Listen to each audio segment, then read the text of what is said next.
আসসালামু আলাইকুম। সামাজিক যোগাযোগের মাধ্যমে প্রতিনিয়ত নানান ভিডিও ভাইরাল হয়, তবে সম্প্রতি একটি ভিডিও বিশেষভাবে মানুষের নজর কেড়েছে। ভিডিওটিতে দেখা যায় এক পরিচিত মুখ মিডিয়ার সামনে এসে নিজের জীবনের একটি গুরুত্বপূর্ণ সিদ্ধান্ত ঘোষণা করছেন।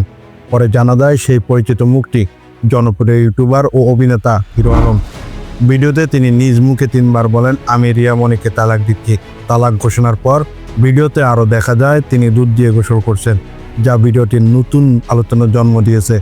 এই ঘটনাকে ঘিরে সামাজিক যোগাযোগের মাধ্যমে শুরু হয়েছে নানা মতামত ও আলোচনা। অনেকেই বলছেন হিরো আলম এবার নিজের জীবনের একটি গুরুত্বপূর্ণ অধ্যায়ের ইতি টানলেন, আবার কেউ এটাকে নতুন করে পথ চলার সিদ্ধান্ত বলেও দেখছেন। ভিডিওর দৃশ্য অনুযায়ী দেখা যায় হিরো আলম নিজেই রিয়া মনির নাম উল্লেখ করে তালাক ঘোষণা করেছেন এবং এরপর দুধ দিয়ে গোসল সম্পন্ন করেন। সব মিলিয়ে ঘটনাটি এখন সামাজিক মাধ্যমে আলোচনার কেন্দ্রবিন্দু, আর অনেকে এটাকে দেখছেন একজন মানুষের জীবনের পরিবর্তনের মুহূর্ত হিসেবে।